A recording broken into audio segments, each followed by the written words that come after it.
everyone, welcome to the debate. I'm your host Sana Maqbool with you at PTV World. In today's show, we're going to be taking a look at an important press briefing by the DG ISPR today, in which, of course, numerous issues were raised, particularly in terms of the law and order situation and issues relating to accountability.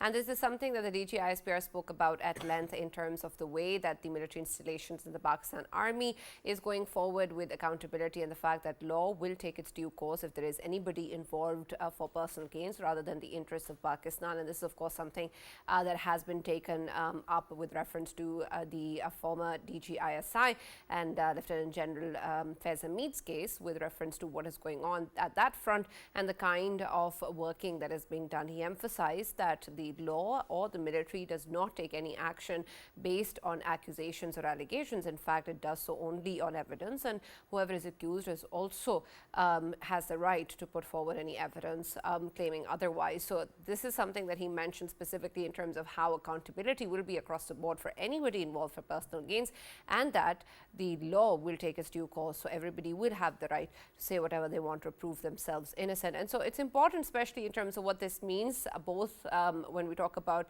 this particular case, but also in terms of accountability in general across the military institutions, across the political and religious elite in Pakistan, and of course anybody as part of the country who may be involved in something which is illegal or criminal. And so it is also important with reference to our fight against terrorism, something as well that the DG ISPR spoke about, particularly, of course, with reference to what has recently happened in Balochistan, and the fact that this is something that involves the full effort by the security personnel and the military installations, talking about how intelligence-based operations are carried out every single day, and there are numerous sacrifices that have been put forward for the defense of the motherland, and there are people both in the army and in the police and other security agencies that lay down their lives every single day to protect the country and its citizens. But it's of course important also that when we talk about this fight against terrorism, there is also, again, all of the elements responsible that are part of this this heinous act are of course held responsible as well, and that this is of course something that we look at both within and outside of Pakistan in terms of what we can possibly do and what else needs to be done in order to making sure that Pakistan is a safe place and is of course free from all terrorist activity. So we're going to be taking a look at this conference and what this means, of course, regarding the current situation of Pakistan. For this and more, as always, in the studios, I've been joined by senior analyst Raja Faisal, and we've also been joined online by senior analyst Farrukh Pitafi, who's joined us from Karachi, and we've also been joined by Muneeb Qadir, who's a senior political analyst. Thank you very much, gentlemen, for being part of the discussion today. And I'll start with you, Muneeb, in terms of what we have seen so far and what we have heard, of course, from the DG ISPR. And I understand that we've spoken about accountability before as well, but particularly when we talk about the former DG ISI's case and of course Lieutenant General Faisal case that has been mentioned particularly, this is important in terms of putting aside that notion that there is no accountability in the military, that perhaps someone or some individuals are above the law, and this is something clearly stated by the DG ISPR today that that isn't the case. But I want your perspective on this particular case as well in terms of what we've seen so far and the reports that have been coming in. How do we move forward with true accountability? Well, I think it's a major development and a constitutionally very significant one in the history of Pakistan that, a top-ranking official such as General Faisal is being held accountable for committing trespasses, for having violated his constitutional, limitations, for having exceeded his constitutional limitations. And so it does help in dispelling the notion that somehow those who wield power at the highest ranks are immune. No, they're not immune. There is no impunity. There is no immunity from the full force of the law. So it's a very significant development for that reason. That for a long period, not just amongst Pakistani intelligentsia, but also a lot of forces hostile to Pakistan, they used to score political propaganda points on saying that, look, there is no accountability in Pakistan, only against civilian leaders. But now that, luckily, seems to have been put to rest, these kinds of assumptions, these kinds of talks. And I hope that this starts and brings in a new era of accountability of not just one individual, but anyone in the country, no matter what their rank may be, who has exceeded their constitutional limitations. Speaking of General Faisal particularly, Pakistan Army Act prohibits specifically anyone who has served in the army or the military to engage in political activities or to profit themselves personally, but specifically after 2 years since their retirement, within the 2 year limit. And so the top city case is very important and one of its kind. A lot of revelations are coming in, and the DG ISPR in his press conference today, which again I believe is very significant, mentioned that anyone in the position of, General Faiz Hamid or anyone who has been in such a position, if they are found to have linkages with a particular political party or personally trying to profit from a situation, they are going to be held accountable. And the military, I believe, at least with the DGISPR's press conference today, has signaled a willingness to be inward looking, to be introspecting, that, there has to be accountability within themselves. Why? So that they can do their job much better of protecting Pakistan, of ensuring security of the country. What happened on 26th August, we've just seen that. And DGISPR again very significantly mentioned that around 130 operations take place, anti-terror operations take place in some of the most sensitive areas of the country. So I think that taking the public into confidence in with regards to what's going on with the Faiz case and also the security situation of the country, I think it's very important. It's a good tradition and we need to take it forward, and transparency is of the essence. So I think that it is one step in that direction, transparency, that when you're talking about uh, court martialing a former DGISI, and you're also updating the public on it, there is that sense that people and the public are invested in what is happening, which is very, very necessary to ensure that no other parallel narratives are coming from those who might have their own nefarious designs.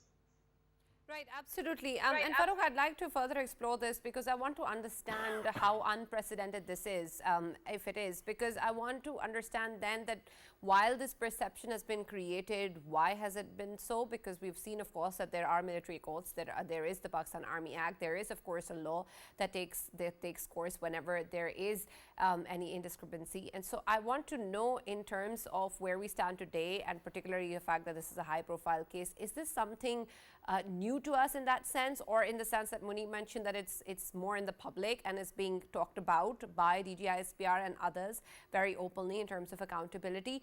How does this differentiate from what we've seen in the past, and do you think that this is something that is different from what we've seen previously, especially when we talk about accountability within the army? We talk about accountability within the army. Talk about accountability. For me,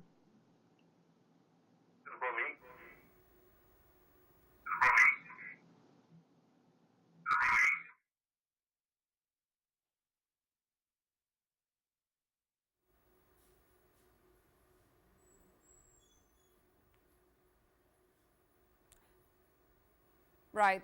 There's a bit of delay, so I'm hoping that you heard what I said before, but I'm going to try once again. Farrukh, the question is for you. If you've heard it, please go ahead and answer it.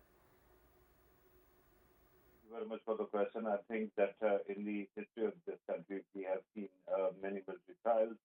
We have seen people being held accountable in the past as well, but none of this sort. First of all, if you talk about former DGISI, in the past we have seen various general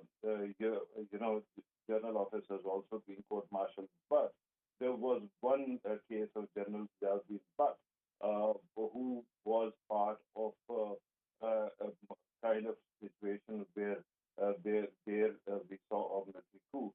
So at that time he was court-martialed, but later he was let go as well. Apart from that, I don't recall anything on this magnitude, right? And this is important because in the past many years, especially following the general officer's retirement, we haven't seen anything similar to what we have seen recently. The kind of politicization, the kind of militant ferocity in political politicization as well. So it is very important that people involved in this case are brought to book, and that is exactly what is happening.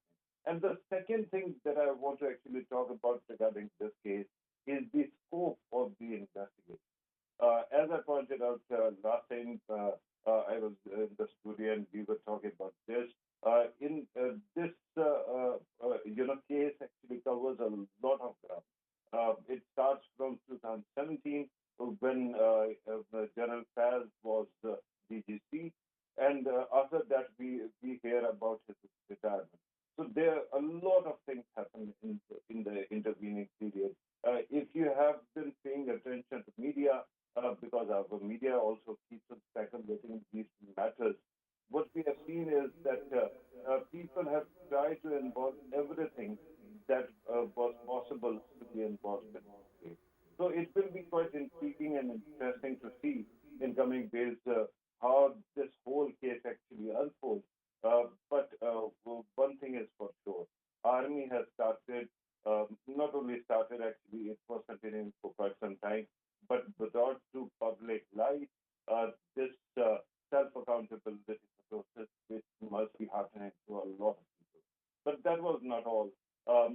In today's protest conference, we also saw, talk about counterterrorism and the strategy, and a lot of FAQs that keep on coming to our mind. They were also answered. As we move forward, I'm sure that you will ask a question regarding that, and I will provide further comments. Absolutely. We'll definitely be talking about the issues of terrorism and take that forward. That, of course, were discussed and important when we talk about the law and order situation in the country today. But Faisal, I'd like your perspective on this particular case as well. But in terms of accountability and consequences, there is a lot more that extends even beyond the military installations. While this perception or this talk is being centered around the military, there is, of course, also lack of accountability across political quarters, across religious quarters that we have seen also impact the current situation, and so there is enhancement on that front that is required as well. What really are the steps that need to be taken? While we talk about the strengthening of the judiciary, there is also, of course, the fact that there needs to be more engagement with those on ground as well. And I'll come to what has, of course, been going on in Balochistan and the issues of terrorism, but they're also very closely linked to this when we talk about it, both in terms of how we are in the situation because of certain policies by certain political leaders that, of course, again, need to be held accountable. And then also in terms of how much the religious political elite can and does exploit certain quarters. And then, of course, there are other elements who are also involved in that. So I want your take on how do we move forward with accountability across the board when we talk about it. Excellent question, Sana. And obviously, this was the very gist of, this aspect of DG ISPR's presser today, in which he did say that the Army, of course, as an institution, has its own mechanism, internal mechanism of, of accountability, and same is expected from all of the institutions of the state. And that, I mean, while I was listening to DG ISPR, I actually asked myself whether the journalists within the journalism, do they have accountability mechanism in place that can, of course, correct ourselves? I mean, we need to be corrected as well, and who is going to correct us? Same is the case with, as the judiciary is one of the, pillars, pivotal pillars of the state, and at the same time, Parliament is the pillar.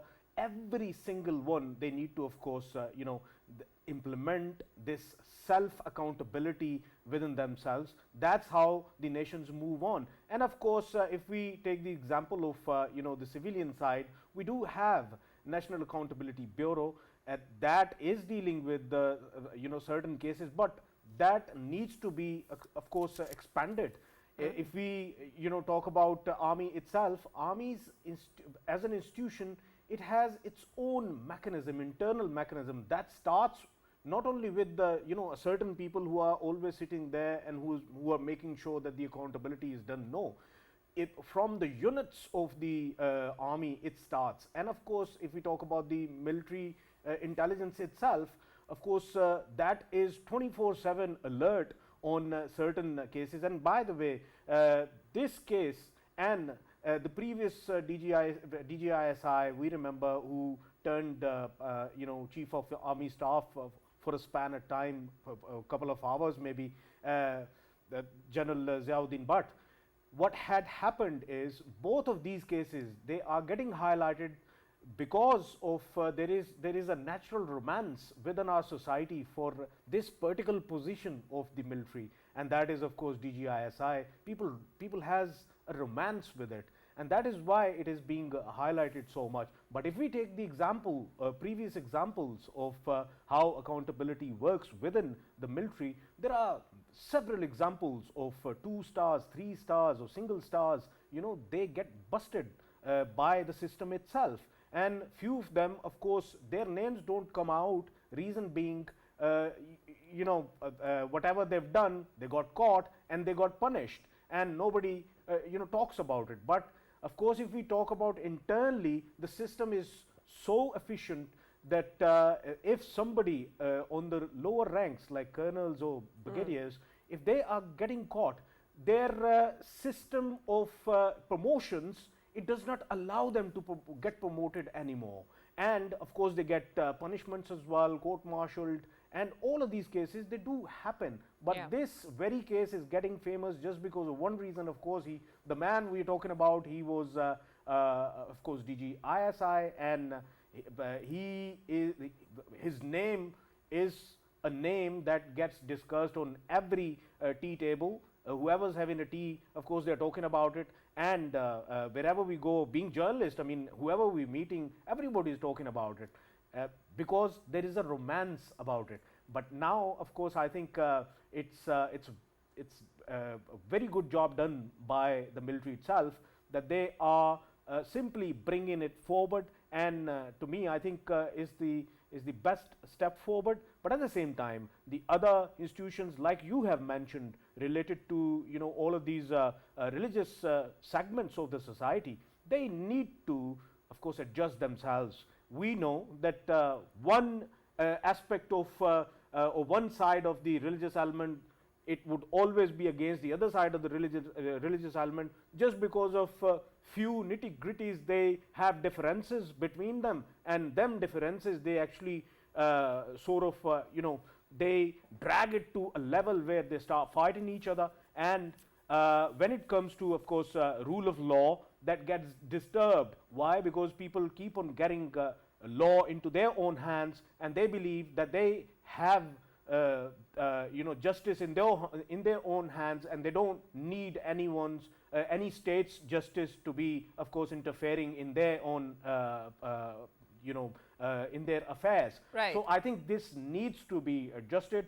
At the same time, law should take its course for them segments of the society as well, because we have been seeing that in very recent past, there are so many examples in which, of course, we have seen that these religious elements, of course, they challenge the writ of the government. To me, I think if somebody is taking law into their own hands, they are ultimately challenging the writ of the government, and government must of course take them into account, and of course they need to fix them. And who can fix them? Of course, the religious leadership of all of the corners of Pakistan, they need to gather. And we saw that very recently there was one of the conference of the religious leaders of Pakistan, and in which, of course, Chief of the Army Staff was there as well, and Prime Minister of Pakistan, of course, addressed to them as well. That's how we need to move on. There are red lines drawn, should be drawn in every corner,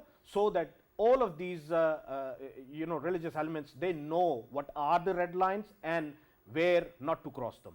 Right. And Muneeb, I want your perspective on that as well. That while, of course, we make these statements, as Faisal has said, that law should take its course, of course it should. But who's going to do that? Because, of course, we have these institutions in place, and you're a legal expert as well, and you represent the judiciary too. And so I want your take in terms of what is it that we're missing in terms of how, in a lot of ways, these certain elements still manage to perhaps escape the law. And I understand that there are efforts being made on that regard. There is that resolve, there is that intent. But what is it that we can do about it, particularly in terms of the religious and political elite, in making sure that the accountability is there, that there is no hesitancy in making sure that whoever has said whatever, or who has made any action or incited any violence, or who is indulged in any acts against the interest of Pakistan is taken to task? First of all, I want to thank you for asking such a pertinent question that many are just not willing to even face, and it is a huge menace. It's a huge problem. Religious discord or religious extremism, and this sense of impunity that rightly so. You've even used the word elite, and these are elite groups. What they're doing is that they are sowing discord among masses, and they are profiting from it. They're profiteering from this situation where one group of people is pitted against the other group of people on grounds related to faith or religion, and we need to curb this menace. It was extremely alarming for someone such as I and many more, who want Pakistan to progress, who want Pakistan to get out of the menace of extremism and terrorism. And a lot of us were alarmed by the kind of language and incendiary, inflammatory language that was being used by the religious right wing against Chief Justice just a couple of days ago. And we do not want to empower these non-state actors, these individuals. We don't want to set an example that the greatest street power that you have, you can just go on a rampage and there's no one who's going to question you. Unfortunately, a lot of times what happens is that a lot of politicians also use the same talking points and the same kind of language and rhetoric as the religious right wing, and hence the miscreants, they feel emboldened. So political accountability is also very much and closely linked to accountability of these kinds of elements. Now the thing is that Operation is Istisqam, or even the National Action Plan, which came to the fore in the wake of the tragic APS terrorist attacks of 2014. On paper, what they're saying, if you were to follow that, if that were to be implemented, if that were to be applied in practice, mostly all these problems that I've mentioned, they would come to an end. But it's at the implementation, I think, stage that things, a lot remains to be desired. And I think that is where the politicians, where our political leaders, our elected leaders will have to be very honest. They cannot use or co-opt the movements or agitations led by religious right wing for their own short-term benefits. They have to see what is in Pakistan's benefit. And it's very good, Operation Istisqam. It is being acted upon. I also feel that much more needs to be done. But so far as you're talking about curbing extremism, and I think media has a very important role to play. So the very fact that here we're talking about it on our program, I think that helps. And that's what I would want, that the media should ensure that they do not, for their ratings or for their profits, they should not be or to grab eyeballs, hosting such talks on their platforms, which are likely to ignite mob sentiments among people. Because the thing is that a stable Pakistan, a Pakistan where there is national and social cohesion, where minorities as well as those in the majority, they are all in harmony with one another, is the kind of Pakistan which is conducive to the kind of economic growth that our politicians are aspiring for, that our political leaders in government are aspiring for right now. And I don't want, those goals to elude us ever again or anymore. And so that's why I think it's very important to curb religious extremism. And these right-wingers should not feel that they are above the law. No one ought to be above the law. Absolutely not. Absolutely, and I completely agree with that. And Farrukh, I want your perspective on that as well. And we'll link it to what you earlier, of course, mentioned, the important issue of terrorism and our fight against it. And of course, we've spoken about the situation in Balochistan recently, but of course, we've had a spike in terrorist activities in both KP and Balochistan for quite some time now, all over Pakistan indeed. And there's so many things that we're addressing, even those elements that are coming from outside of the country and those from within. And similarly, I want your take in terms of how this all factors in terms of the way that we want to curb religious extremism and the factors that may be contributing or creating that space for spoilers to come into, and harm the interests of the country. And so what can be done, A, of course, in terms of active fight against terrorism, and then B, in terms of our political engagements, and then C, in terms of our religious engagements as well, in terms of making sure that we understand and differentiate between elements that can help us and elements that are against the country. Right. Sana, I think this is a very important question. And thank you very much once again for this very enlightening question. I want to actually draw your attention to a divide that seems to exist between the liberals and conservatives when it comes to fighting terrorism. And it is very clear when it comes to the two different, fights that we are fighting. One against the TTP and elements of that sort, fitnatul khawarij, and on the other side, what happens in Balochistan. When it comes to, fighting TTP and elements which are inspired by religion, our conservatives are sympathetic to some kind of dialogue, and we haven't been able to disengage them from this idea. On the other side, when you talk about Balochistan, there everything flips. And immediately what happens is that the liberals are the ones who want some kind of peace process to continue there. And that is within, they are within their right. But the problem is when you talk about element of this threat, and that is use of force coming from the other side. I don't see any difference in the modalities and the methods, right? Look at the cowardly attack in Musa case. What kind of value system would allow that kind of day butchery, right? I think that the first thing that everybody has to do is to build a consensus on one thing. Anybody who actually, number one, the state should have all the monopoly on violence. Number two, when you talk about these elements that come and attack civilians or citizens of this country or even armed forces, and the purpose is to demoralize the society, they should be treated as terrorists and they should not be given any kind of leeway by the people.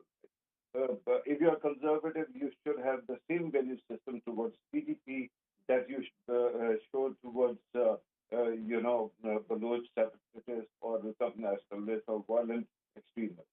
Similarly, if you are a liberal, you should have the same value system that you betray or you show regarding Baloch separatists, extremists, terrorists, as you have seen the kind of sentiment that has been channeled towards PDP.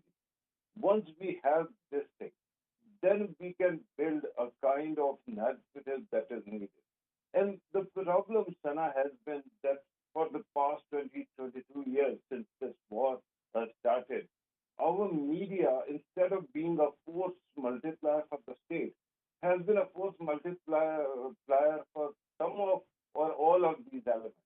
And somehow it so happens that if you are forced or compelled to actually agree with the state's narrative, all you get is one sentence coming from the news bulletin. Zarib azab kamyabi se jari hai. Army Sakam continues unabated with great results. After that, our media stops talking about these issues. But when it comes to conspiracy theories, when it comes to building sympathy or empathizing with the elements that are fighting the state, our media seems to have no limitation, no cons about it, and they continue. So we have to ask, these are people who have actually sprung up from this society. And our society might have actually encouraged some kind of, worldview that they betray. So how can we actually change that? And that is a generational shift. The first thing we need to do is convince ourselves that we have to stand with our state, we have to stand with our law enforcement, and then we have to start reforming what cannot be addressed by the kinetic forces, that is the law, LEAs or law enforcement. Our judiciary, our parliament, they always seem lacking. I remember cases case of one terrorist who was, apprehended on the account or on the, charge of killing 40 people. And the cases continued for 14 years or 15 years. One by one, all the witnesses withdrew, and then this man walked free. So, is it the kind of legal system you want? Once we start moving towards military courts, all of a sudden everybody starts saying it is bad, it is wrong. But what happened in Gitmo, Guantanamo Bay? What happens in India? Everywhere when you look, the fact is that the legal community and the judiciary has to be in lockstep with the state of that country, and then things can get resolved. Similarly, media's approach. Similarly, lawmakers' approach. Their laws don't seem to be written for the age of fighting terrorism. So we'll have to take care of all these matters. And then there's the issue of economy also. We will have to make sure that the law enforcement and all the forces that are involved get all the resources that are needed to fight this menace. Otherwise, what we are doing is we are saying that we don't have the kind of money to save the lives of our citizens. So what happened in Musa Hill, what happened in other parts of the country, that will continue unabated. That is unacceptable. And this is important, especially in terms of issues of economy and law that you mentioned. And Faisal, I want your perspective on that now that we're focusing, of course, on how we're going to move forward with our fight against terrorism. And again, as Azma Istikam, it is so much more than just a resolve. In essence, it has to be quantified or qualified in terms of actions, both kinetic and non-kinetic. And we've had the National Action Plan before, and we have the security personnel's preparedness, and we have the stance by the government and other institutions against terrorism. So we have all of the ingredients really. But in terms of making sure how we are going to move forward, especially in terms of alignment and coordination with all the stakeholders, all the provinces, and every single entity that is involved in this is very, very important. The DG ISPR today talked about the numerous intelligence-based operations that are carried out every single day, and they are extremely important in our fight against terrorism. And in essence, when we talk about Azma Istikam, this is what the Prime Minister also mentioned. That's what it is going to be.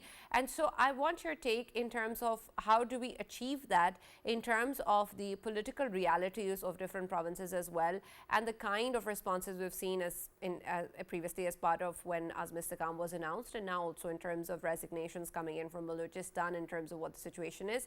How do you then reconcile that, what we plan to achieve, how comprehensive it is, and how it involves every stakeholder to the realities on ground and to engagement to make it possible? Sana, once again an excellent question. And talking about IBOs, there were more than 4,000 IBOs conducted in 1 month, August. And when we talk about Azma Istikam, remember when Azma Istikam, the word was coined and it was introduced, this very day the propaganda started against our security forces related to it, that they are going to, of course, single out one province, and they are going to, of course, do their activities. They would be more of political activities rather than going behind terrorists.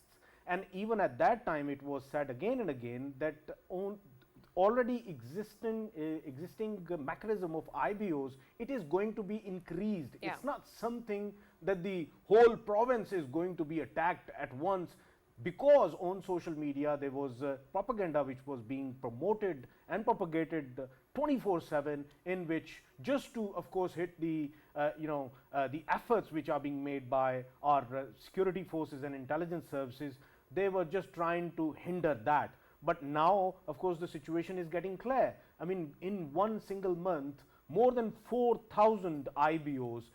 It shows you that the forces are making it sure that no stone is unturned until they, of course, achieve the ultimate cleansing of all of these terrorists. And that is what is happening. And of course, we are seeing the footages coming out as well from Tira Valley other day. I mean, there was this anti-terrorist sort of operation which was conducted, IBO which was conducted, and even the aerial support was taken. So these are the activities which are going on, and on ground, of course, the propaganda that needs to be shunned. And when we talk about the political setups, of course, the government I'm talking about of KPK, they need to sit with the center and clear everything, and the element of misunderstanding, they need to, of course, clear it. And because we know that on the basis of their listening to social media too many times, of course, they believe that whatever is going on social media is true, whereas it's all propaganda. And we need to be cautious about it. I mean, majority of the times we have been seeing in past that propaganda, which maybe is originated from few Pakistanis with their own agendas, but that gets more space on our screens, on our social mediums, just because of one reason: because our enemy on the eastern border, it's trying to make sure that this kind of content gets repeated again and again, so that propaganda is becoming a thing of daily routine. Right. And we need to be, of course, cautious about it. And when it comes to fighting against the terrorism, I mean, such beautiful words today from DG ISPR, even related to when he was addressing to the Afghan government. I mean, Taliban regime he was talking about, and he said that even Taliban regime, they need to be cautious about it, because there is an enemy who wants to make sure that Pakistan and Afghanistan are not at good terms. And of course, we need to understand that if they are not at good terms, both of the countries will suffer. And I think this was a message for Taliban sitting in Kabul as well, that they need to be extra cautious as well. And when it comes to fighting against the terrorism, we are fighting against the terrorism which is not going to affect only Pakistan, but of course it is going to affect their own country as well. Right, absolutely. So they need to, of course, talk with Pakistan, and of course a way forward needs to be explored. Absolutely. And Muneeb, another important issue that I want to highlight as we move towards conclusion is the issue of digital terrorism. And I want to closely link that with what we have initially also covered in terms of accountability. And while, of course, we want that, we want consequences, there is also a lot of concern in how we are able to balance that out when we talk about digital terrorism with control. As opposed to control, there is accountability. So there isn't any sort of perception or notion again that there is any sort of abuse of power, or any way in which we are curtailing the freedoms of the people of the country. And while, of course, that has been said time and again, and there is, of course, that assurance coming in, but how difficult do you think that will be to achieve in terms of the nuances involved, particularly from a legal perspective, and then, of course, with issues of social media in particular, in terms of making sure that we're able to fight digital terrorism while also protecting our people's rights? Yeah, so this term digital terrorism, which has been coined very recently, I think, in our public discourse, has become the talk of the town, and everyone is talking about these two words, digital terrorism. Well, disinformation is a huge problem, in this day and age, and that it's not just a Pakistan-centric problem. There's a reason why the Brazilian government has banned X, Twitter, in their country, and it's because the likes of Elon Musk are peddling fake news, and that fake news is inflammatory. As we've also seen what happened in the UK, it was primarily people like Elon Musk and Tommy Robinson in the right wing on social media and on Twitter X who had incited those riots in Southport, England.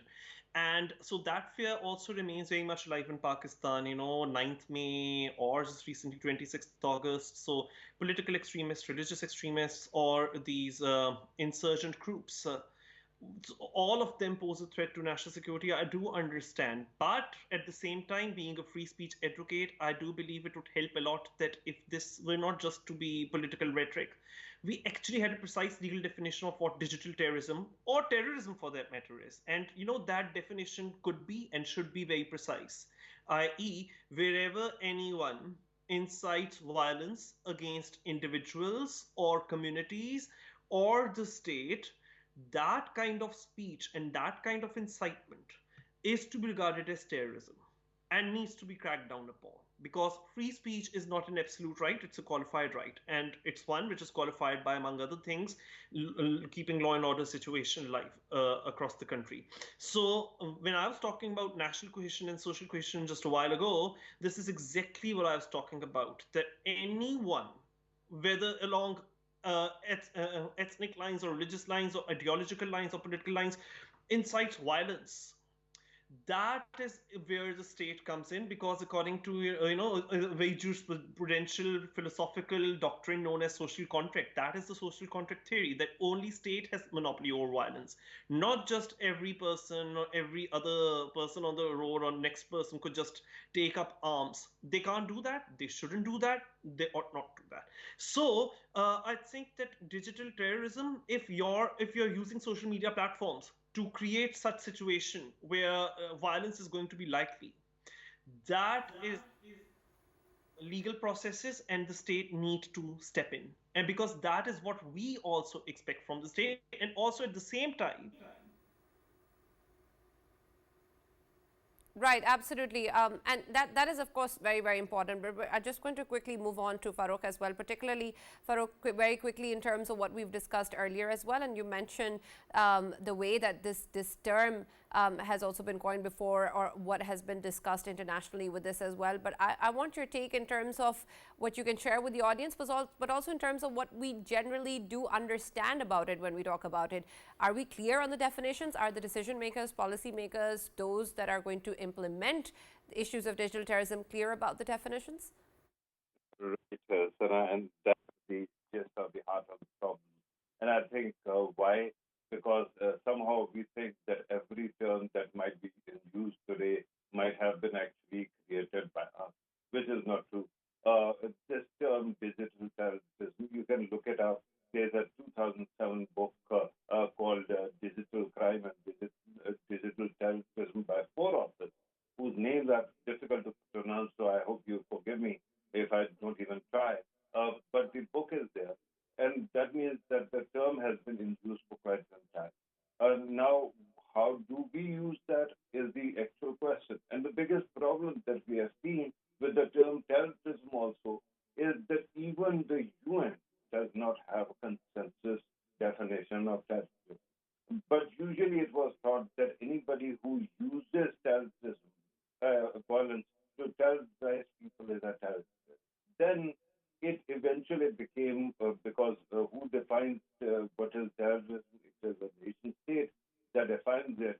So everything that was an attack on any state installation or office bearers, that was also included. Now use it in the digital realm, and that actually solves everything. Anything that leads to frightening or terrorizing of the people, that actually actively works to undermine state institutions or installations, will be considered digital terrorism. And there you have a very clear example. Finding that, because it's very, very important that we understand this term, and of course we use that to making sure that we guide our actions further. And very quickly, Faisal, if you want to add anything in the end. Yeah, I think I would agree with Muneeb when he said that there should be a clear line defined between, of course, what is freedom of speech and what is incitement to violence. And I think that needs to be understood. And incitement to violence, it should never be allowed. And of course, freedom of speech, all is okay with it, but it should not be guised as incitement to violence. Absolutely, and like Muneeb said, it is qualified right. And thank you very much, of course, for highlighting that further. And thank you to all our guests once again for joining us and being a part of the discussion. Thank you, Farrukh. Thank you, Muneeb and Faisal, as always. So we're going to be, of course, taking a look and in terms of what the government and both the military are doing in terms of accountability in our fight against terrorism. But that's all that we had from the show today. But we'll keep on discussing this issue as it develops, and of course, as it's something of a priority for the country. That's all that we have from the debate today. We'll now see you tomorrow.